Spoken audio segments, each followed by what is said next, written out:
주님 감사합니다. 간밤에도 우리가 주님의 품 안에서 하나님 편히 쉬게 하시고, 하나님 이 새벽 하나님 우리의 눈을 들어 주의 앞에 나오게 하시니 감사합니다. 인생을 살아갈 때 때로는 너무 쉼이 없는 것 같고 분주하기만 한 그러한 나의 인생이지만, 하나님 겸손히 주님 앞에 예배하는 이 시간 주님을 깊이 있게 만날 수 있도록 하나님 크신 은혜를 내려 주시옵소서. 오늘 우리가 드리는 예배를 기뻐 받으실 주님을 기대합니다. 감사드리며 예수님의 이름으로 간절히 기도드렸사옵나이다. 아멘. 다 함께 찬송가 406장 고난 내용은 편히 쉴 곳과 함께 찬송하시겠습니다.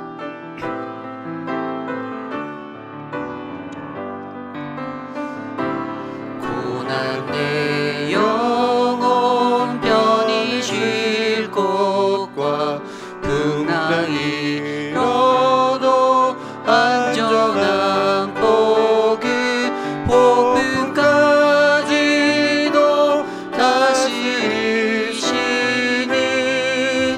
주의 영원한 발의지에 주의 영원하신 발 함께하사 항상 나를 붙드시니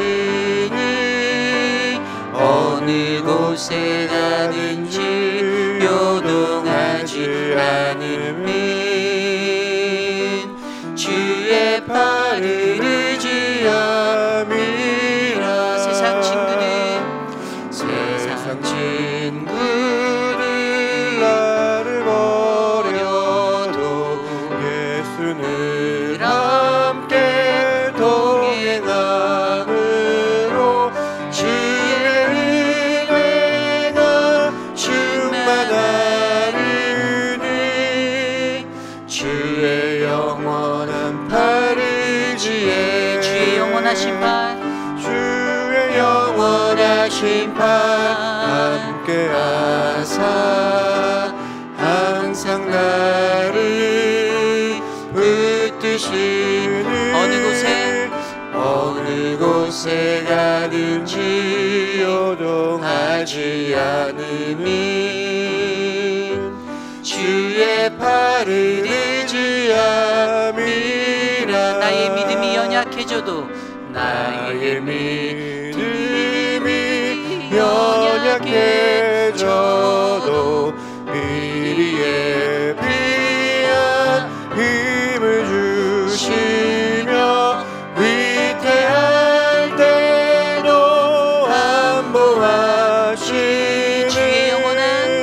주의 영원한 팔의지에 주의 영원하신 팔 함께하사 항상 나를 붙드시니 어느 곳에 가든지 요동하지 않으면 주의 팔을 의지함이라.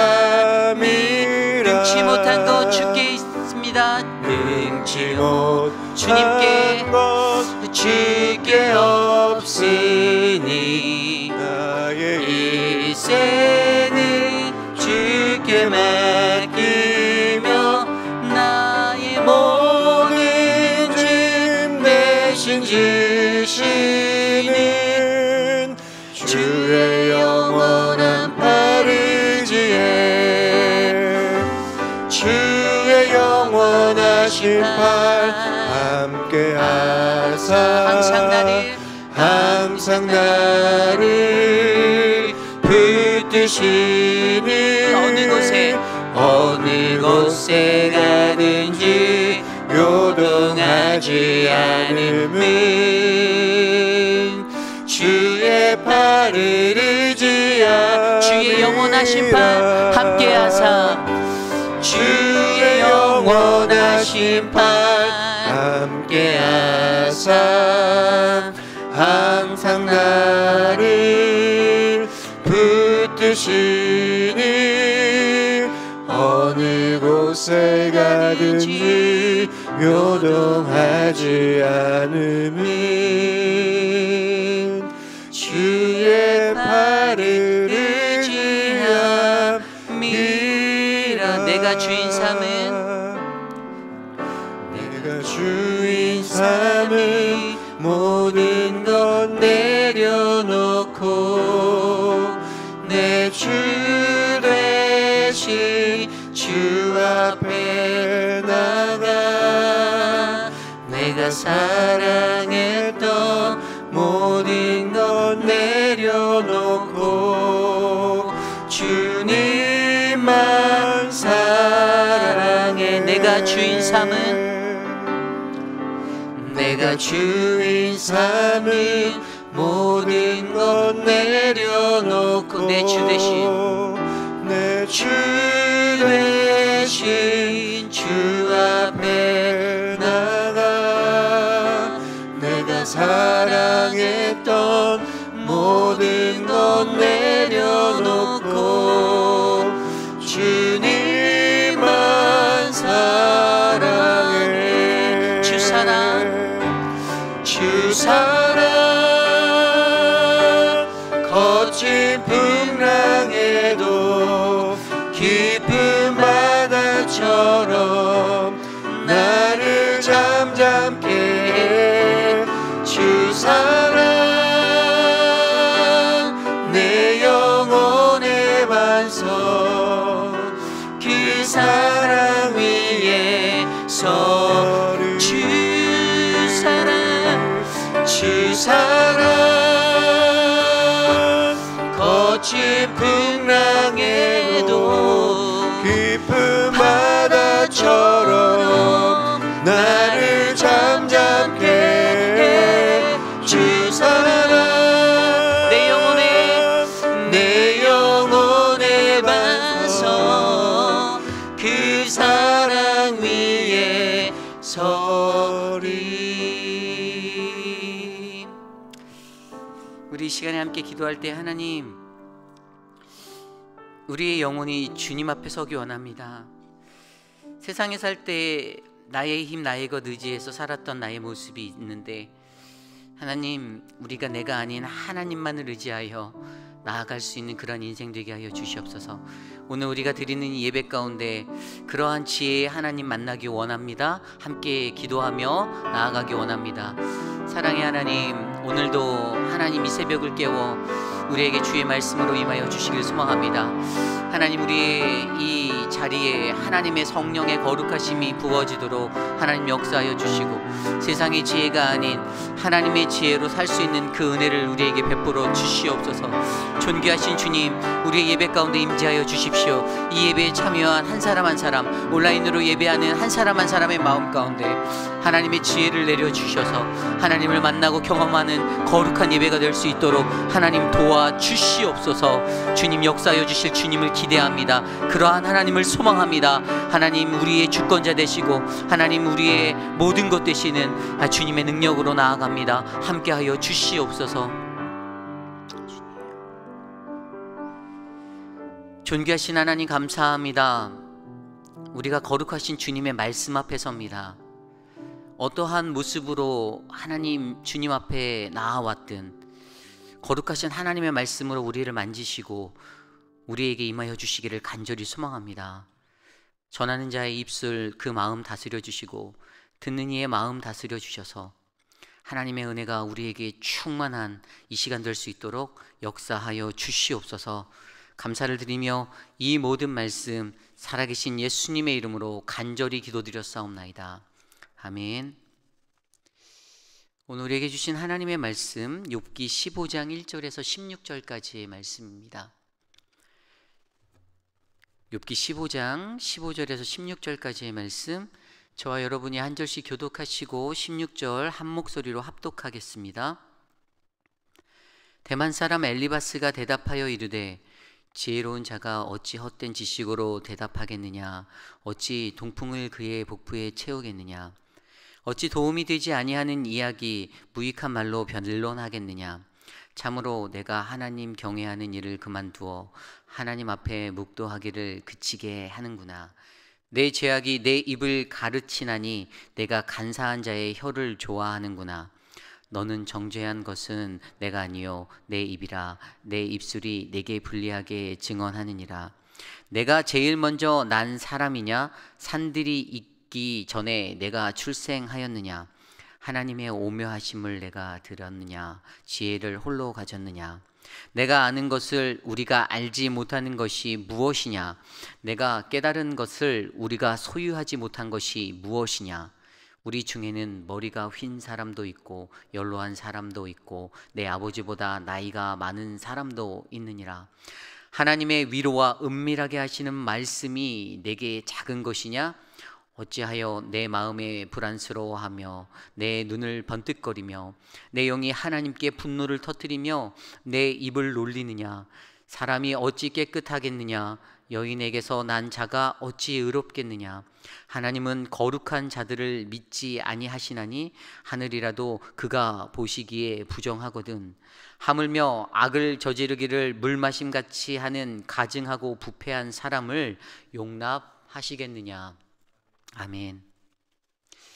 세상의 지혜가 아닌 하나님의 지혜로, 세상의 지혜가 아닌 하나님의 지혜로라는 말씀의 제목으로 말씀 함께 나누기 원합니다.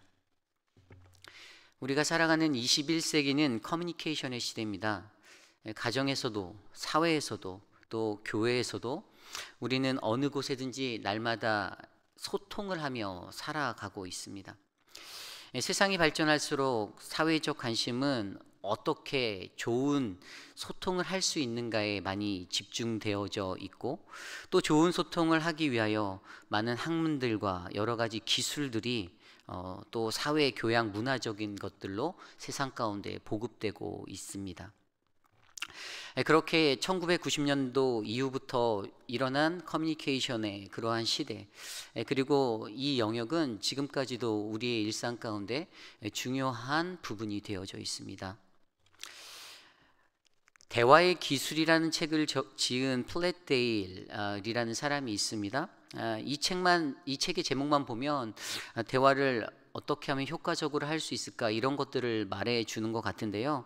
그러나 사실 이 책을 읽어보면 이 책의 가장 핵심적인 것은 세상에 살아가고 있는 소통의 약자들, 쉽게 말해 세상 가운데서 소외된 약자로 분류된 여성들, 세상에서 쉽게 발언하지 못하고 또 쉽게 자신의 주장을 나타낼 수 없는 그들에게 자신의 표현을 잘 할 수 있도록 독려하기 위해서 그가 이 책을 썼는데요. 이 책은요, 어떠한 기술로 소통을 하는가에 초점 맞춰졌다기보다는 그 소통을 하기 위해서 세상의 약자들인 사람들이 자신의 주체성을 회복하고 자신의 주체성이 회복되면 더욱더 쉽게 자신의 주장들을 펼칠 수 있는 그러한 대화의 기술을 이룰 수 있다라고 조명하고 있습니다. 그래서 저자는 어떠한 것들을 할 때, 바로 대화를 이룰 때 다른 사람을 설득하고자 하는 목적보다는 그 대화자 자신의 주체성이 회복되어서 그러한 존재로서 언제 어느 곳에서든지 가장 적절한 소통을 이뤄낼 수 있다라고 그는 주장하고 있습니다. 또한 도로시 네빌이라는 사람도 진정한 대화의 기술은 적절한 곳에서 적절한 것을 말하는 것이다라고 말하며, 그냥 더 어려운 것, 그냥 우리가 말하고 싶은 유혹이 느껴질 때 적절치 않은 상황 속에 그냥 쉽게 이야기하는 것이 아니라 내가 말할 때를 정확히 분별하여 적절한 때에 말하고 표현하는 것이라고 설명하고 있습니다. 이처럼 세상이 전하는 지혜는 가장 적절한 곳에서 적절한 것을 말하는 그러한 중요성을 나타내고 있고요. 또 쉽게 말할 수 없는 사회적 약자들도 자신 있게 자신의 것들을 회복하여, 자신의 주체성을 회복하여 자신 있게 말할 수 있는 것을 설명해 주고 있습니다. 그러기에 이 시대를 살아가는 저와 여러분, 우리 모두도 나 자신의 연약한 주체성이 회복되어 가장 말할 수 있는 그 타이밍, 그 적절한 시기를 잘 분별하여 말하는 지혜가 필요하겠죠. 이 세상을 살아가는 모든 사람들은 그러한 지혜를 갖기를 원합니다. 그리고 나의 입술 한마디 한마디, 그 입술을 통해 선포되어진 그 말들이 세상 속에서 고난받고 힘겨워하는 누군가에게 따스한 평안이 되고 힘과 위로가 되어 주기를 간절히 소망하죠. 그러한 지혜가 있다라면 저와 여러분 우리 모두가 얼마나 좋을까요? 하지만 연약한 우리들은 너무나도 쉽게 그냥 지혜보다는 자신의 무지의 모습으로 말하고 행동합니다. 특별히 그 심한 고난 중에 선 자들에게 더 깊이 있는 지혜의 말과 행동이 필요한데, 거의 많은 이들은 오늘 우리가 묵상하고 있는 이 욥기의 엘리바스와 빌닷과 소발이 보여준 자신의 전통과 자신의 상식과 자신의 기준, 그것들로 말미암아 행동하고 말하고 그렇게 살아갑니다. 그리고 더욱더 무서운 것은 그렇게 말하면서 본인 스스로가 나는 지혜롭다라고 말하고 있는 것이죠. 대화의 기술이 없다 못해 너무나도 지나치게 없어서 자신의 할 말들을 다 쏟아놓는 이러한 모습이 욥이라는 한 사람에게는 더 큰 아픔과 상처가 되는 일이 되고 말았습니다. 만약에 욥과 세 친구들이 갖고 있는 그것들이 진정한 지혜였다면 사실 오늘 우리가 말씀에서 묵상하는 욥은요, 큰 행복과 위로를 얻고 그의 마음속에 회복이 일어나야 하는데 전혀 그러지 못합니다. 오히려 그는 나는 불행하다라고 느끼며 살고 있었습니다. 모든 문제가 사라지고 회복이 되고 치유가 일어나야 하는 그 기적이 있어야 하는데 그러지 못하는 이유, 왜일까요? 그것은 바로 우리가 진정한 하나님의 지혜를 갖지 못했기 때문이죠. 우리는 욥기서를 볼 때 욥기서는 3장부터 31장까지를 바로 대화, 다이알로그라고 그렇게 알고 있습니다. 욥과 친구들이 대화를 하는데요, 욥의 세 친구들이 먼저 한마디씩 하고 욥이 그것에 대해서 응대하는 방식으로 총 3번, 서로 9번의 대화가 오고 가고 있습니다. 무려 28장이나 되는 이 부분에서 욥기서는 바로 이들의 대화로 가득 채워져 있습니다. 말이 대화이지 사실상 거의 논쟁에 가깝습니다. 그들이 그렇게 길게 대화하였는데 중요한 것은 그들이 서로 자신의 입장만을 내세우고 있다는 것이죠. 물론 후에야 욥이 자신을 정죄했던 친구들을 위하여도 복을 빌고 있지만 여전히 그들의 대화에는 무언가 빠진 설점만이 오고 가고 있는 것을 보게 됩니다. 그리고 그들의 이야기를 좀 더 자세히 들여다보면 우리는 거기에서 그들이 가진 문제를 발견할 수 있는데 그것이 바로 지혜입니다. 오늘 우리가 묵상한 말씀, 욥기 말씀에 특별히 8절로부터 10절까지 그것이 나와 있습니다. 8절, 9절, 10절입니다. 하나님의 오묘하심을 내가 들었느냐? 지혜를 홀로 가졌느냐? 내가 아는 것을 우리가 알지 못하는 것이 무엇이냐? 내가 깨달은 것을 우리가 소유하지 못한 것이 무엇이냐? 우리 중에는 머리가 휜 사람도 있고 연로한 사람도 있고 내 아버지보다 나이가 많은 사람도 있느니라. 무엇이 보이시나요? 오늘 엘리바스는 욥의 변론을 듣고 매우 흥분된 듯한 그러한 강한 어조로 말하고 있습니다. 그리고 그의 핵심은 바로 이것이죠. 욥, 너가 도대체 얼마나 지혜롭기에 너보다 더 나이가 많고 경험이 풍부한 우리의 지혜들을 인정하지 않는 거냐? 우리는 지혜롭다. 우리는 정말로 지혜롭다.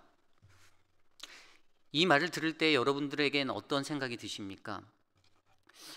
앞서 그들이 조언한 말을 가지고, 앞서 욥이 조언한 그 말을 가지고 너희들의 말에는 아무런 가치가 없어, 너희는 거짓말을 지어내는 사람들일 뿐이야라는 그 말에 대하여 오늘 엘리바스가 응대하는 이 마음은 오히려 더 지혜 없는 자와 같은 소리로 들리고 있습니다. 욥과 세 친구의 논쟁 속에서 그들이 다투는 문제는 어느덧 감정의 문제로 치달았습니다. 더 격조된 어조, 격조된 마음을 가지고 그들이 나아갑니다. 오고 가는 말 속에 상처가 되는 그러한 말들이 점점점 많아집니다. 그래서 바로 이들에게 필요한 것은 바로 논쟁하는 지혜가 아닌 제대로 된 하나님의 지혜가 필요했습니다. 만약에 이들이 토론하는 이 대화 가운데 참된 지혜가 있었다면 분명 욥기에 나타나 있는 이 다이얼로그는 28장의 이야기가 아닌 그거보다 훨씬 더 줄어진 이야기가 되었을 것 같습니다. 오늘 우리는 이 본문 말씀을 통하여서 말씀이 전하는 지혜를 배우고자 합니다. 특히 오늘 엘리바스가 욥에게 반응하며 말하는 것에서 욥 너는 너무나도 무익하다라고 말하는 이 어리석은 비난, 이 지혜 없음의 모습, 이것을 통해 저와 여러분 우리들 모두는 과연 어떠한 지혜를 가지고 이 땅을 살아가는지, 또 우리의 삶 가운데는 어떠한 지혜가 필요한지를 말씀으로 함께 묵상해 보기를 간절히 소망합니다. 우리는 말씀 속에서 엘리바스를 통해 엘리바스가 보여주는 지혜 없음의 모습을 두 가지로 볼 수가 있는데요. 오늘 첫 번째로 엘리바스의 지혜 없는 모습은 상대방의 말과 행동을 평가하는 모습이었다라는 것입니다. 상대방의 말과 행동을 평가하는 모습. 1절부터 3절까지의 말씀입니다. 대만 사람 엘리바스가 대답하여 이르되 지혜로운 자가 어찌 헛된 지식으로 대답하겠느냐? 어찌 동풍을 그의 복부에 채우겠느냐? 어찌 도움이 되지 아니하는 이야기, 무익한 말로 변론하겠느냐? 아멘. 욥의 변론을 듣고 엘리바스가 발끈합니다. 그리고 말하는 것은 우리는 지혜롭다입니다. 나의 말은 지식이 아닌 지혜, 듣는 이로 하여금 유익한 것을 말하는 것이다라고 강조합니다. 엘리바스는 우리가 잘 알듯 자신의 환상의 경험을 바탕으로 욥에게 죄 때문에 너가 고통받는 거야 라는 그 인과응보를 전하였습니다. 그리고 이미 자신의 인생에서 자신이 체험한 것을 강하게 신뢰하며 그것을 바탕으로 조언합니다. 물론 그것이 나쁘거나 틀렸다라는 것은 아니지만 여기서의 문제는 자신이 세운 기준, 다시 말해 그가 갖고 있는 경험적인 지식이 정답이라는 생각을 가지고 그가 살고 있다라는 것, 그리고 그로하여금 그가 교만하게 될 수 있다라는 사실입니다. 더욱이 그의 강한 어조의 말은 고난 중에 거하고 있는 욥에게 더욱더 큰 상처를 주는 정죄함의 말로 들렸을 것입니다. 계속해서 그것들이 멈추지 않고 그가 토로하게 될 때 4절 이후의 말씀은 엘리바스가 판단하고 있다라는 사실을 증명하고 있습니다. 4절과 5절 말씀입니다. 참으로 내가 하나님 경외하는 일을 그만두어 하나님 앞에 묵도하기를 그치게 하는구나. 내 죄악이 내 입을 가르치나니 내가 간사한 자의 혀를 좋아하는구나. 쉽게 말해서 너 같은 사람은 하나님을 섬기며 기도하는데 방해가 될 뿐이다. 너는 죄의 다스림에 간사한 말을 하며 너 자신을 속이고 있어. 그냥 그 말 그대로 욥 너는 악한 사람이야 라고 정죄해 버립니다. 그러면서 자신의 방어도 놓치지 않습니다. 6절입니다. 너를 정죄한 것은 내가 아니요 내 입이라. 내 입술이 내게 불리하게 증언하느니라. 욥 너를 죄인으로 정죄하는 것은 나의 말이 아니다. 내 입이 아니다. 거짓말을 하고 있는 너의 입, 바로 너의 입 때문이다 라고 그렇게 설명하죠. 너가 우리의 지혜를 듣고도 그것이 거짓이고 무가치한 것이라고 말하였는데 거짓말하고 속이는 자는 너야. 너는 죄인이야. 이것이 바로 엘리바스가 주장하는 것이죠. 오늘 말씀에서 엘리바스가 범하는 실수가 무엇입니까? 그것은 바로 상대방의 말과 행동을 판단하여 정죄하는 죄를 범하고 있다는 것입니다. 그의 지혜 없음, 무익한 모습은 바로 이러한 판단자의 모습으로부터 오는 것이지요. 우리도 세상에 살면서 이러한 판단자가 될 때가 있습니다. 겉으로 비추어지는 모습만으로 누군가를 판단하고 정죄하며 비아냥거릴 때도 있습니다. 그것이 도가 지나쳐서 너 때문에 내가 하나님 경외하고 섬기고 기도하는 것에 방해가 된다라고 정죄하기도 합니다. 쉽게 말해서 무슨 목사가 저래? 무슨 장로가 저래? 무슨 집사들이 저래? 라고 말하는 것이 그러한 것이죠. 그리고 그것이 감정적으로 변한 모습, 그것은 입에 담지도 못할 말로 자신의 분을 표현하기까지 이르게 됩니다. 너는 정말로 무익하다 라고 말하는 것이 바로 이러한 어리석은 비난을 던지는 자의 지혜 없음의 모습입니다. 저와 여러분 우리들의 모습은 어떻습니까? 내 의견과 맞지 않고 때론가 누군가가 내 눈에 들지 않을 때 할 말 못할 말 가리지 않고 감정대로 툭툭 던지지는 않습니까? 또 연약한 인간이라는 게 가장 추한 죄성을 가지고 살아가는 그러한 모습인데, 그러한 모습을 지적하며 공격하고 그렇게 살아가고 있지는 않습니까?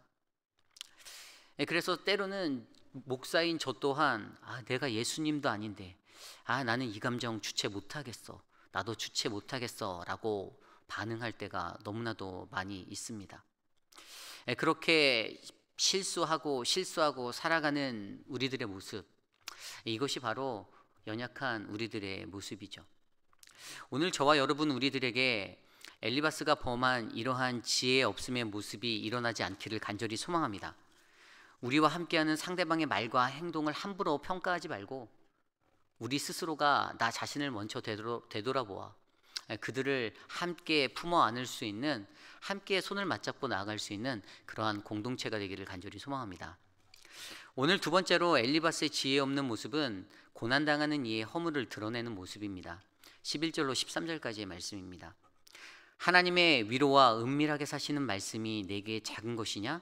어찌하여 내 마음에 불안스러워하며 내 눈을 번뜩거리며 내 영이 하나님께 분노를 터뜨리며 내 입을 놀리느냐? 엘리바스가 말합니다. 하나님의 따스한 그 위로와 말씀이 너에게 부족하냐? 욥, 너가 무엇 때문에 흥분하면서 우리를 향하여 이렇게 반응하는 거니? 왜 너는 너의 입을 함부로 놀리냐고 몰아붙이기까지 합니다. 그리고 이것들을 종합해보면 그냥 한마디로 야, 너 왜 불평해? 이거죠. 왜 불평해? 게다가 그는 14절 16절 말씀을 통해서 깨끗할 수 없는 인간의 죄성을 말하며 돌려서 욥의 죄에 대하여 다시 한번 그의 허물을 드러내고 있습니다. 고난 중에 처한 욥이 입을 열어 불평한 것은 사실이죠. 그러나 욥을 대하는 엘리바스의 말은 그의 감정적인 것들을 더하여 욥의 불평을 지적하고 그가 가진 허물을 다 드러내며 강조하고 있습니다. 욥도 자기 자신이 하나님께 그러면 안 된다라는 것 잘 알고 있지 않았겠습니까? 불평하고 원망하고 하나님 앞에 그렇게 살면 안 된다는 거 욥도 너무 잘 알고 있습니다. 그런데 그를 짓누르는 그 극심한 고통 가운데 그로 하여금 그 또한 연약한 인간이기에 그의 입술에 실수를 하게 되었던 것이죠. 그래서 욥이 이렇게 고백하지 않습니까? 욥기 16장 20절, 나의 친구는 나를 조롱하고 내 눈은 하나님을 향하여 눈물을 흘리니. 그렇게 극심한 고통 중에 처한 그에게 쏟아지는 그 말들 안에서 자신의 친구들의 조언을 자신을 조롱하는 것이라 받아들이고, 하나님은 자신의 눈은 하나님을 향해서 눈물을 흘리고 있다라고 욥 스스로가 고백하는 것입니다. 만약 엘리바스에게 조금도 욥을 이해할 수 있는 지혜가 있었다라면 욥이 입을 열어 실수하는 그 상황까지도 품을 수 있었던 그 은혜가 흘렀을 텐데, 그리고 욥의 눈에 눈물이 흐르지 않았을 텐데 라는 생각을 하게 됩니다. 이처럼 저와 여러분 우리들도 남의 모습을 잘 보지 못하고 오히려 남들이 가지고 있는 허물과 연약함을 짓누를 때가 있습니다. 그 이유는 마음의 빈정상함, 욥이 고분고분하게 자신의 말을 듣지 않고 따라와 주면 좋은데 그러지 못하였던 것, 오히려 반박하며 자신의 무죄함을 강조하고 있기 때문에 그가 이렇게 나아가는 거죠. 나의 마음에 꼭 맞지 않을 때 우리도 여전히 누군가의 모습을 불평으로 보고 그 불평이 불편한 자에게 왜 불평만 하니라고 말하며 그의 허물을 더 강하게 드러내고 상처 줄 때가 있습니다.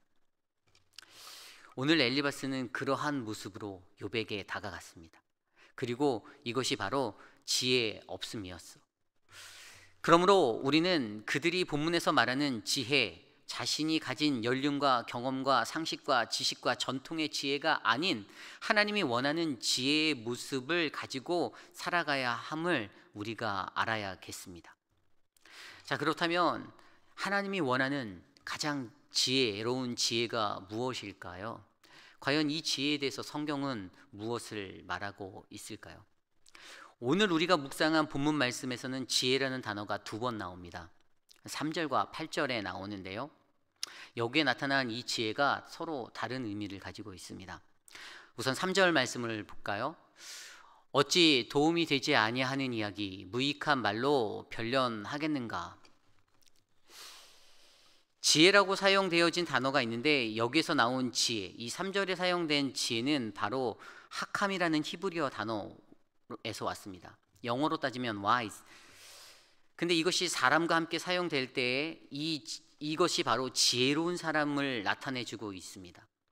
하캄이 사용된 의미는 이렇습니다. 고대 이스라엘 사람들은 이 하캄, 이 지혜를 능숙한 솜씨, 재주, 많은 사람, 경험이 풍부한 장인을 일컬어 쓰는 말이었습니다. 즉 다시 말해 사람에게 기술적으로 채워진, 그래서 지혜 있는 모습으로 살아가고 있는 그 모습을 설명하는 단어가 바로 하캄입니다. 역대상에서 다윗이 솔로몬에게 성전을 지을 것을 부탁하며 그에게 이렇게 말합니다. 역대상 22장 15절 말씀. 또 장인이 내게 많이 있나니 곧 석수와 목수와 온갖 일에 익숙한 모든 사람이라. 여기에서 바로 장인을 나타낸 단어가 하캄입니다. 그리고 두 번째로 나타난 지혜라는 단어 8절 말씀인데요, 함께 읽어보겠습니다. 하나님의 오묘하심을 내가 들었느냐, 지혜를 홀로 가졌느냐. 엘리바스가 그에게 호통하며 지혜를 언급합니다. 그런데 여기에 나와 있는 지혜는 우리에게 익숙한 단어 지혜 호크마로 사용되어졌습니다. 호크마는 우리가 알고 있듯이 하나님의 지혜를 설명할 때 사용되어지는 단어입니다. 우리가 잘 알고 있는 열왕기상 3장 솔로몬의 재판의 이야기에서 드러난 그 지혜, 솔로몬이 하나님께 1000번제를 드리며 간구했던 그 지혜는 바로 세상적 연륜과 기술의 하캄이 아닌 하나님의 호크마였습니다. 솔로몬이 구하였던 이 호크마는 열왕기상 3장의 원어 그대로 레브 쇼메야, 듣는 마음이었죠. 그리고 이를 통하여서 그는 가장 먼저 하나님의 음성을 듣고 백성들의 신음소리에 귀 기울여 그에게 주어진 그 문제들을 해결하는 재치를 보였습니다. 오늘 말씀의 엘리바스 그리고 욥과 또 다른 두 친구들, 그들의 대화에 요구되어진 것은 자신에게 채워진 하캄의 지혜가 아니라 바로 듣는 마음으로부터 오는 하나님의 지혜 호크마가 필요했습니다. 오늘 이 시대를 살아가는 저와 여러분, 우리 모두에게도 이 하나님의 지혜, 그 호크마가 필요합니다.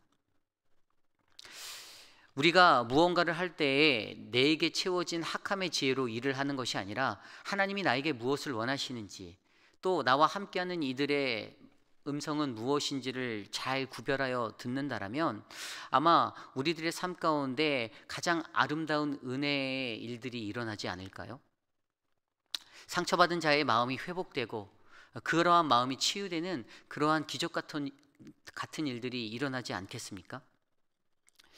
그런데 우리는 여전히 수많은 소리가 이 허공을 떠도는 오늘 이 순간에도, 오늘 이 순간 이 공허한 이 자리만 보아도 이곳에 얼마나 많은 소리가 흘러갑니까? 바람 소리, 여러분과 저의 숨소리, 또 라디오 주파 소리나 어떠한 그러한 소리들, 전기가 흐르는 소리, 수많은 그 소리들 가운데, 그 무수한 소음과도 같은 그 소리 가운데 저와 여러분들의 그러한 소음을 또 하나 채워 넣는 그러한 인생을 걷기를 원하시나요?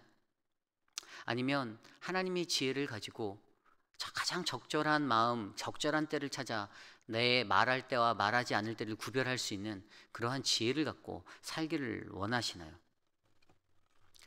성경에 나오는 이 욥기서를 지혜 문학이라고 구별합니다. 그 장르는 지혜 문학입니다. 왜 욥기서를 지혜 문학이라고 할까요? 그냥 들여다보면 고통 이야기하고 있고 그런 이야기밖에 안 보이는데 왜 이 욥기를 지혜라고 하였을까요? 그것에 대한 정답이 바로 욥기 28장에 기록되어져 있습니다.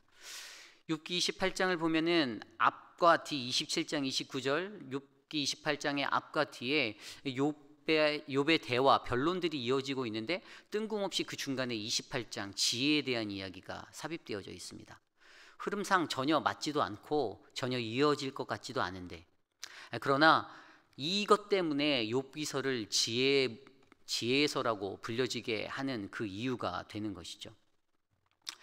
욥기 28장 1절로 12절까지에는 광산의 이야기가 나옵니다. 광산에서 그 숨은 보화를 캐어내기 위해서 얼마나 큰 수고가 필요한지 그들에게 필요한 노력에 대해서 설명합니다. 그리고 13절로 20절까지의 말씀에서는 그렇게 보석을 찾는 것보다 더욱더 비교가 되지 않는 가장 큰 것이 있는데 그것을 지혜라고 말합니다. 그리고 그 지혜는 바로 마지막 21절, 28절 말씀에 통해서 그 지혜가 어디에 있는지는 오직 하나님만이 아신다라고 설명합니다. 그래서 지혜의 결론은 욥기 28장 28절에 이렇게 설명해 주고 있습니다. 또 사람에게 말씀하셨도다. 보라, 주를 경외함이 지혜요 악을 떠남이 명철이니라. 결국 지혜는 주님을 두려움으로 섬기는 것, 경외함으로 악을 떠나는 것이 명철이라고 그렇게 설명하고 있습니다. 이것이 바로 욥기서가 주는 진정한 지혜에 대한 깨달음이죠. 하나님의 지혜로 채워진 곳에서 나의 유익이 아닌 하나님 그리고 이웃을 위해 섬기는 삶이 되는 것, 그리고 그 삶의 기초로 하나님을 섬기고 경외함이 바로 욥기가 말하는 참다운 지혜입니다. 오늘 하나님은 우리에게 이러한 지혜를 원하십니다. 그분을 두려워하는 마음으로 섬기고 경배하는 삶, 그것이 저와 여러분 우리들의 삶 가운데 필요한 것이죠.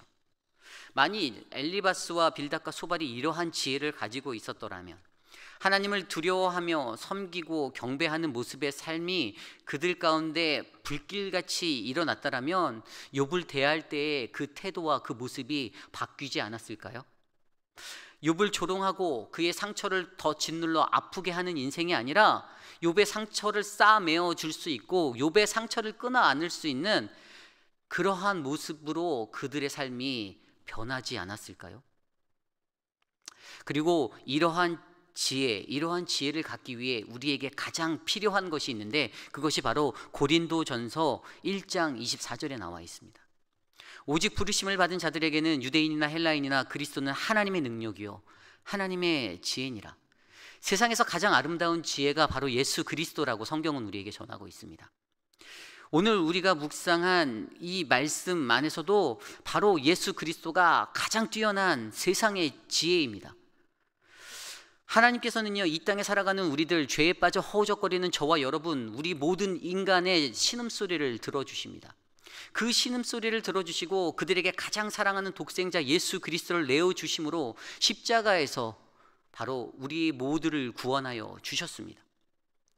가장 아름다운 이 지혜의 이야기, 가장 아름다운 이 지혜 되신 예수 그리스도가 오늘 우리에게도 함께 계십니다.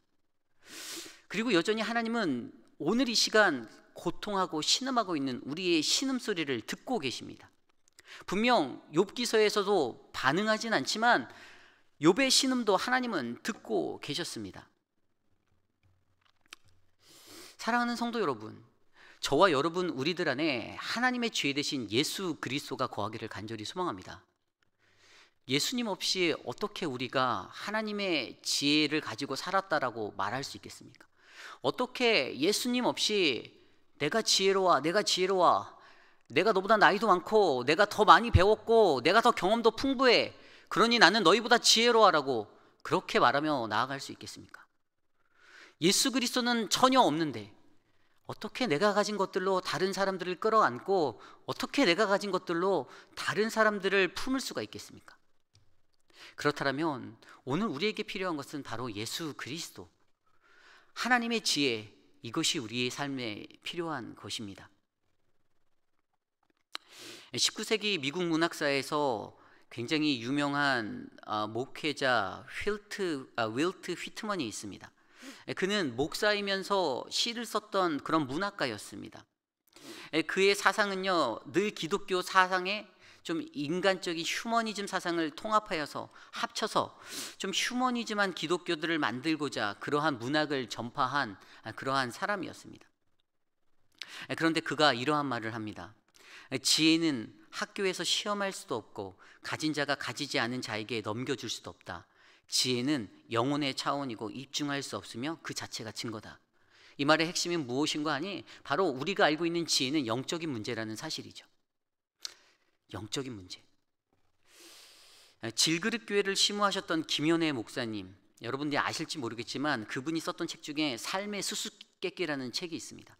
욥기와 잠언서를 통하여서 그 바탕으로 그분이 책을 썼는데, 제가 요즘 욥기를 묵상하며 이 책을 다 읽었습니다. 근데 이 책에 이러한 내용이 있어요. 그분이 설명하는 세상에 세 가지 질서가 있는데, 첫 번째 질서는 자연적인 현상의 질서, 자연적 질서를 얘기합니다. 비가 오고 눈이 오고 바람이 불고 어떤 천지간에 일어나는 그런 자연재해들, 자연적으로 일어나는 현상들에 대해서 자연 질서를 설명합니다. 그리고 두 번째 질서는 도덕적 질서입니다. 이것은 우리들이 가지고 있는 삶의 기준, 의인은 흥하고 악인은 망한다, 무엇이 선하고 무엇이 악한가, 그리고 악인은 반드시 멸망받는다라는 그러한 인과응보의 원리 같은 도덕적인 기준의 잣대로 바라보아 바르게 살면 잘 되고 바르게 살지 못하면 망할 수밖에 없다라는 그런 것들로 적용되는 그것들, 쉽게 말하면 동성애 같은 문제들. 동성애 같은 문제들이 어떻게 됩니까? 우리의 도덕적 기준의 판단에 따라 누구는 맞고 누군가에게는 틀린 것이다라고 그렇게 구별되어지는 질서를 설명하고 있습니다. 그리고 마지막으로 강조하는 것이 바로 영적인 질서에 대해서 얘기합니다. 영적인 질서는 오직 하나님의 말씀으로, 그분의 말씀 안에서 계시되어진 것이고, 그것을 통해서 우리들은 하나님의 음성을 듣고 모든 질서들을 잡아간다라고 설명합니다. 그리고 이 영적인 질서는 앞선 자연재해의 자연적인 질서, 그리고 도덕적인 질서, 특별히 도덕적인 질서는 쉽게 사람의 기준, 그들의 가치에 따라 쉽게 구부러질 수 있다라고 하였는데, 그 구부러지는 것들을 바로 펼 수 있는 것이 바로 이 영적인 세계의 질서라고 설명합니다. 하나님의 지혜는요, 영적인 세계의 질서에서 인간 세상의 모든 법들, 모든 질서들의 구부러짐들을 바로 피는 것이 된다라는 사실이죠. 오늘 이 시대를 살아가는 저와 여러분 우리들에게도 이러한 영적인 질서를 깨달아야 합니다. 그것이 바로 하나님의 말씀이고 예수 그리스도 되신다는 사실들을 우리가 바로 안다라면 어떻게 해요? 우리가 함께하는 공동체, 우리의 가정에서, 우리의 사회에서 만나는 수많은 사람들과의 관계 안에 서로가 서로를 존중하고 서로가 서로를 배려하고 나의 연약함을 인정하고 다른 사람의 다름을 인정하여 서로가 서로를 품을 수 있는 진정한 아름다운 공동체로 거듭날 수 있지 않겠습니까? 저는 오늘 우리 오렌지 가나안 장로교회가 그러한 공동체가 되기를 원합니다. 예수 그리스도 때문에, 참 지혜 되신 하나님의 호크마 예수 그리스도 때문에, 그 호크마를 얻기 위해서 레부쇼메야 듣는 마음을 구하여 간구하였던 솔로몬처럼 하나님의 음성을 들으려고, 나와 함께하는 이들의 신음소리를 들으려고 발버둥치는 그러한 모습으로 우리가 살아갈 때에 우리의 공동체는 세상 그 어느 데서도 하나님의 바른 영적 질서를 세울 수 있는 아름답고 거룩한 공동체가 될 줄 믿습니다. 그러한 마음으로 우리가 하나님 앞에 나아가기 원합니다. 오늘 말씀을 준비하며 이러한 찬양이 생각났습니다. 주님과 같이 내 마음 만지는 분 없네, 오랜 세월 찾아 난 알았네, 내겐 주밖에 없네. 세상에 사는 저와 여러분 우리는요, 날마다 상처받습니다. 고통받습니다. 나 때문에도 상처받고 다른 사람 때문에도 상처받고, 또는 나 때문에 누군가가 상처를 입고 넘어지기도 하고 좌절하기도 합니다. 하나님이 우리에게 원하시는 것은 모든 형제자매, 모든 공동체의 하나님의 백성들이 한 마음으로 아름다운 공동체를 이루는 것, 그것을 이루기 위해서 우리에게는 필요한 것은 학함의 지혜가 아닌 호크마, 하나님의 지혜 되신 예수 그리스도가 필요합니다. 저는 우리 교회의 모든 성도님들이, 우리의 가정이 그러한 학함의 지혜로 살아가는 그런 아름다운 공동체가 되기를 소망합니다. 그리하여 그 누구도 상처받지 않고 고통받지 않고 그 고통 가운데서도 다시 일어날 수 있는 견고한 공동체가 될 수 있도록 우리 함께 이 시간 찬양하기 원합니다. 함께 찬양할까요? 주님과 같이, 주님과 같이 내 마음 만지는 분은 없네, 오랜 세월 찾아 난 알았네, 내겐 주밖에 다시 한번 찬양할까요? 주님과 같이, 주님과 같이 내 마음 만지시는 분, 내 마음 만지는 분은 없네,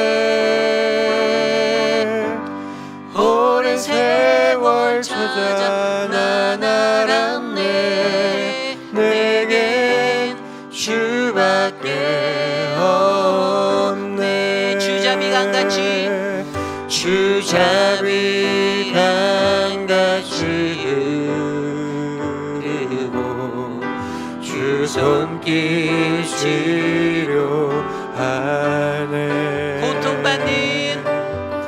고통받는 자녀 품으시니 주님밖에 없습니다. 주밖에 없네. 주님과 같이 주님과 같이 내 마음 만지는 내 마음 만지는 그는 없네. 오랜 세월 찾아 난 알았네. 내겐 주밖에 주잡이 강같이 흐르고 주잡이 강같이 흐르고 주님의 손길 만지십니다. 주 손길 치료하네. 고통받는 자녀 품으시니 주님밖에 없습니다. 주밖에 없네. 주잡이 강같이 잡이 강같이 흐르고 주 손길 치료하네. 고통받는 자녀 품으시니 고통받는 자녀 품으시니 주님밖에 없습니다. 주밖에 없네. 주님과 같이 주님과 같이 내 마음 만지는 그는 없네. 오랜 세월 찾아 난 알았네.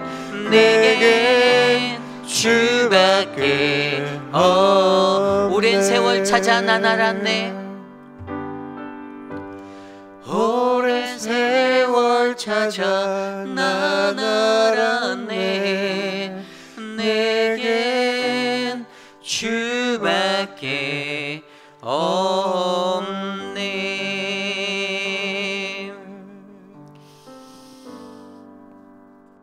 참 인생을 사는 게 힘들 때가 많다라고 느껴질 때가 있습니다.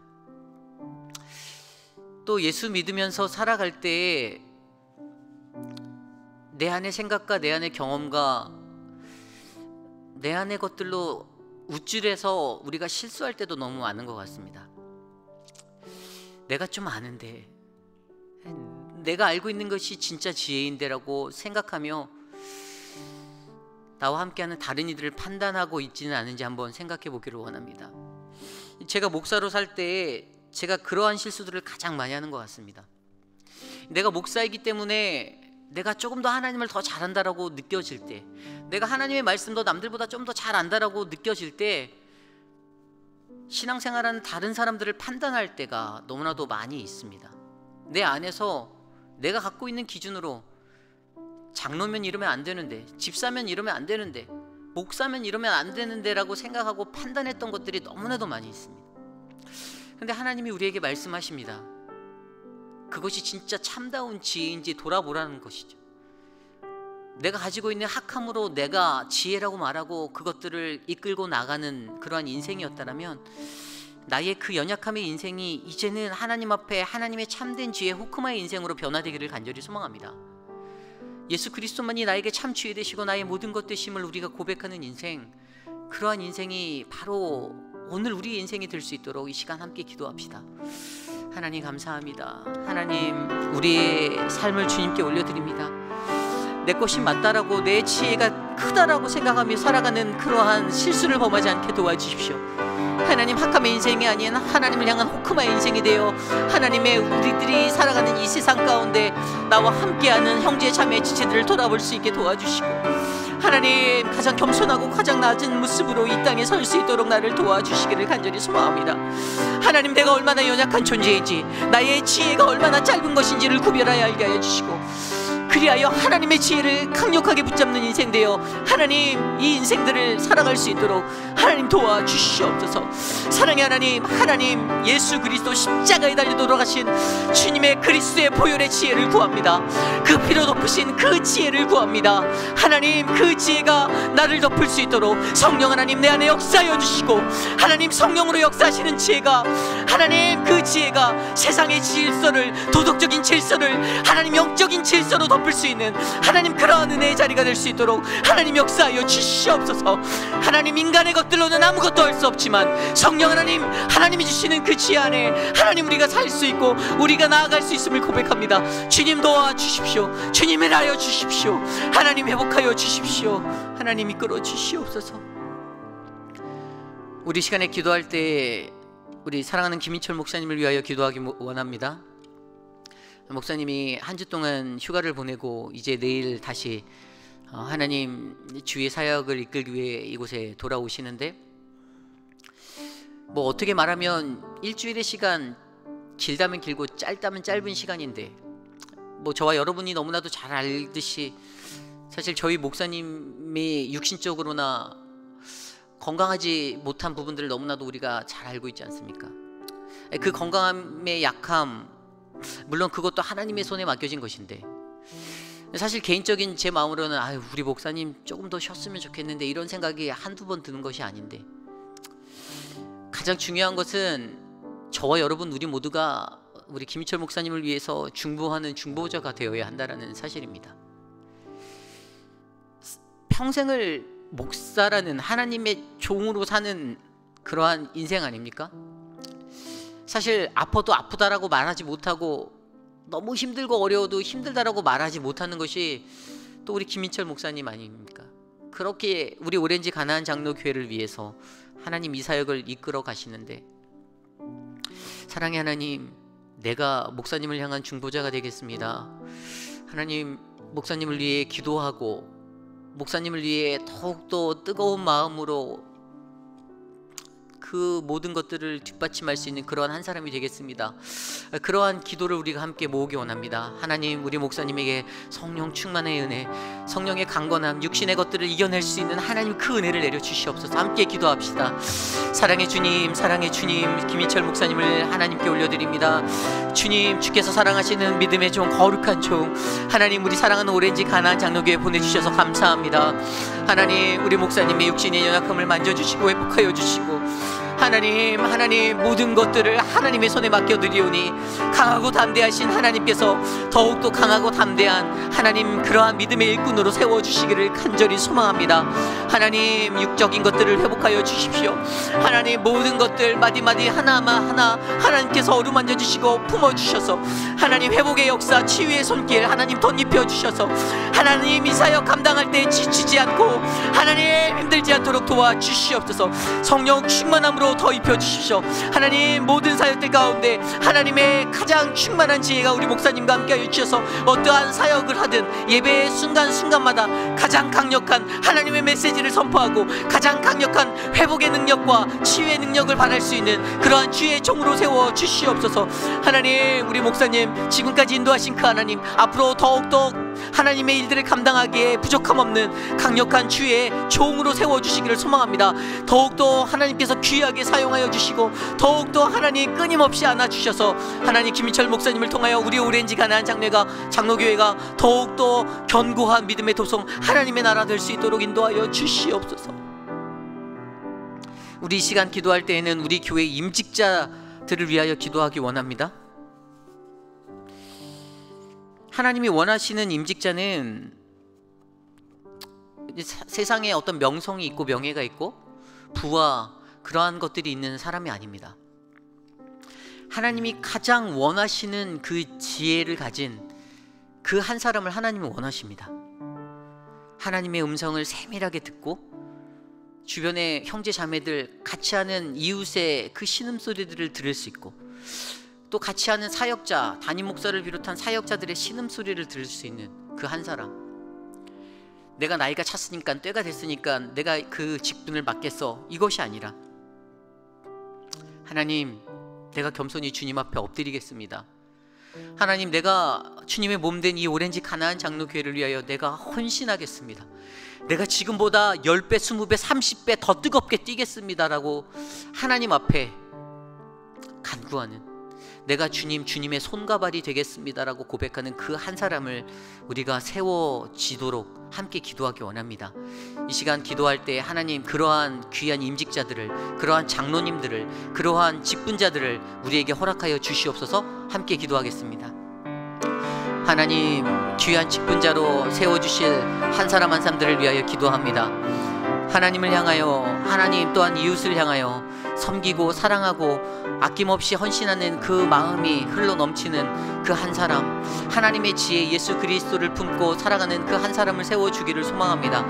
하나님, 우리 오렌지 가나안 장로교회 여태까지 귀한 직분자들을 주셨는데 하나님, 2022년도를 바라보며 우리가 기대하는 그러한 직분자는 하나님, 하나님께서 원하시는 그러한 지혜를 가진 지혜로운 직분자들이 되기를 간절히 소망합니다. 하나님, 자신의 생각과 자신의 욕심이 아니라 자신의 이기적인 모습, 인간적인, 철저히 인간적인 그 모습이 아니라 하나님, 겸손히 나를 내려놓고 하나님 앞에 쓰임받겠다라고 헌신하는 그 한 사람을 불러 세워 주시옵소서. 하나님, 구별하여 주시고 하나님 식별하여 주시고 그 지혜를 하나님 주셔서 하나님, 한 사람 한 사람 모두가 동일한 마음을 품고 하나님의 몸된 교회 가운데 하나님의 사역을 감당할 수 있도록 은혜를 내려 주시옵소서. 하나님, 그리하여 하나님께서 세워주시는 공천 의원들 한 사람 한 사람 지혜로운 자들로 세워주시고 그들이 하나님의 마음을 모아 이 일들을 감당할 때에 하나님, 무엇이 악하고 무엇이 옳지 않은지, 무엇이 어긋난 것인지를 잘 구별하여 온전하고 바른 이들을 바로 세울 수 있도록 하나님 힘써 주시옵소서. 주님, 감사합니다. 우리 시간 기도할 때 우리 교회의 육신의 연약함 가운데 놓여진 분들을 위하여 기도하기 원합니다. 하루가 다르게 인간의 삶이 그렇게 변하는 것 같습니다.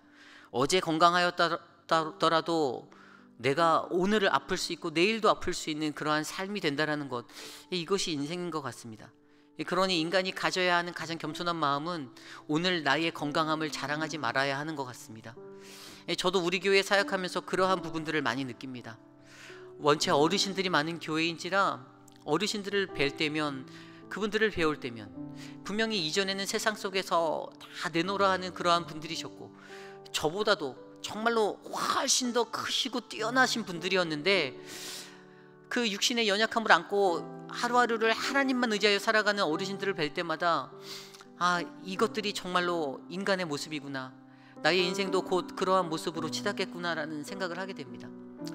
사랑하는 우리 어르신들을 위해서 기도했으면 좋겠습니다. 어르신들 한 분 한 분 잘 걸을 수 있게, 암과 투병 중이신 분들이 암을 잘 이겨낼 수 있게, 육신의 연약함 여러 가지 것들로 고생하고 있는, 눈이 아프고 또 혈압이 오르고 당뇨로 인해 고생하는 분들, 갖가지 여러 가지 문제들로 아파하는 분들을 위하여 우리가 기도하기 원합니다. 이 시간 생각나는 대로 그분들을 위하여 기도하겠습니다. 하나님 도와주십시오. 하나님, 사랑하는 문금자 장로님, 사랑하는 이민자 권사님, 하나님 사랑하는 박용규 집사님, 암과 투병 중의 그 시간 속에서 회복을 더하여 주시기를 간절히 소망합니다. 하나님, 치료를 받고 있는 중이고 하나님 모든 것들을 하지만 하나님, 이것들을 회복하실 분은 하나님밖에 안 계심을 우리가 알고 있습니다. 하나님 도와주십시오. 하나님 붙잡아 주십시오. 암과 투병 중일 때 가족들이 얼마나 힘들어하고 얼마나 아파하는지 우리가 너무나도 잘 알고 있습니다. 그 가족들을 붙잡아 주십시오. 그 마음들을 위로하여 주십시오. 하나님, 우리 오렌지 가나안 장로교회에 걷기에 힘들어하는 분들 계십니다. 홍석균 장로님, 하나님 장필정 권사님, 하나님 걷기에 어려운 그러한 분들을 지켜주십시오. 전호성 권사님, 하나님 한 분 한 분 붙잡아 주시고 지켜주시옵소서. 하나님, 또한 사랑하는 우리 최원욱 장로님, 최동숙 권사님 지켜주시고, 하나님 사랑하는 한 분 한 분 지켜주시고, 우리 장로님들 권사님들 하나님 육신의 연약함 가운데 아프지 않도록 하나님 인도하여 주시옵소서. 회복할 수 있는 은혜를 베풀어 주시옵소서. 사랑하는 우리 유재상 집사님, 유재희 권사님 지켜주시고 하나님 인도하여 주시옵소서. 하나님 돌보아 주시옵소서. 주님 우리 마지막으로 기도하기 원합니다. 내일 있을 예배를 위하여 기도하겠습니다. 말씀을 전해주실 목사님, 찬양을 인도해 주실 박진 집사님, 또 찬양으로 영광 돌릴 김성봉 집사님, 한 사람 한 사람 하나님의 은혜가 충만한 그러한 예배자들 되게 하여 주십시오. 또 예배에 참여하는 우리 성도님들, 온라인과 또 현장 예배로 참여할 때 하나님 우리 안에 그 크신 하나님의 임재하심, 주님의 거룩하심이 주의 영광이 드러날 수 있도록 하나님 이끌어 주시옵소서. 이 시간 내일 예배를 위하여 함께 기도하겠습니다. 하나님 감사합니다. 우리의 예배를 주님께 올려드립니다. 거룩한 주의 안식일의 날 주님 앞에 예배드리는 거룩한 주의 백성들 하나님 한 분 한 분 축복하여 주시고, 특별히 하나님 김민철 목사님을 통하여 선포되어질 말씀, 그 말씀이 우리의 심령을 넘는 생명의 말씀이 되기를 간절히 소망합니다. 하나님 아버지, 우리를 붙잡아 주시옵소서. 우리를 그 예배 가운데 주의 임재 가운데 놓아주시고 거룩하신 주의 임재 경험하며 주님을 바라볼 수 있는 은혜의 시간 될 수 있도록 도와주시옵소서. 현장에서 온라인으로 예배 드리는 성도들 계십니다. 어느 곳에서 주님을 예배하든지 그 마음이 합하게 하여 주시고 그 마음이 동일하게 하여 주시고 그 마음 안에 거룩하신 하나님 주님의 영광 향하여 나아갈 수 있는 크신 은혜가 넘치도록 임재하여 주시옵소서. 사랑의 주님 도와주시옵소서. 존귀하신 하나님 감사합니다. 사랑하는 우리 오렌지 가나안 장로교회 성도님들 한 분 한 분 붙잡아 주시기를 소망합니다. 육신의 연약함에 아파하고 계신 분들, 또 그들을 돌보며 힘겨워하고 있는 분들을 지켜주십시오. 하나님 잘 걷지 못하고 하나님 어려움 가운데 있는 모습으로 선 분들이 계십니다. 특별히 사랑하는 우리 송희학 집사님 붙잡아 주시고 하나님 옆에서 돌보시는 송명자 권사님 붙잡아 주셔서 하나님 육신의 연약함으로 아파하는 그 가정 가운데 하나님이 힘과 능력과 은혜가 되어 주시기를 간절히 소망합니다. 사랑하는 주님, 사랑하는 김민철 목사님 붙잡아 주십시오. 하나님 이 목양의 길, 하나님 이 목회의 여정 걸을 때에 지치지 않고 외롭지 않게 강하고 담대한 모습으로 이 사역 감당할 수 있도록 주님의 크신 능력을 베풀어 주시옵소서. 2022년도에 새로운 사역을 함께 이끌어갈 귀한 직분자들을 위하여 기도합니다. 어떠한 사람이든지 인간적인 욕심과 인간적인 마음에 서지 않게 하여 주시고 하나님 마음에 합하여 하나님께 가장 쓸모있는, 하나님 앞에 가장 헌신할 수 있는, 하나님 앞에 세상 가운데 가장 빛과 소금이 될 수 있는 그 한 사람을 세워주셔서 하나님 사랑하는 우리 오렌지 가나안 장로교회가 주님이 원하시는 믿음의 교회 될 수 있도록 인도하여 주시옵소서. 지금은 우리 구주 예수 그리스도의 무한하신 은혜와 그 크신 하나님의 사랑하심과 성령 하나님의 감화 감동 교통하심의 역사가 세상 가운데 나의 지식, 나의 전통, 나의 경험, 나의 가치관을 가지고 그 학함을 가지고 나는 지혜롭노라 외치는 사람이 아니라 세상 가운데서 하나님만이 나의 지혜 되십니다. 주님, 내가 그 지혜 되신 예수 그리스도 안고 살겠습니다 라고 다짐하며 세상 가운데서 하나님을 영화롭게 하고 다른 이들을 사랑하는 그러한 믿음의 사람으로 살기로 다짐하는 사랑하는 우리 오렌지 가나안 장로교회, 특별히 오늘 이 자리에 나와 주님 앞에 엎드려 간절한 마음으로 예배드린 거룩한 믿음의 족속들 머리 위에 가정과 자녀와 삶의 터전 위에 지금으로부터 영원토록 함께 하시기를 간절히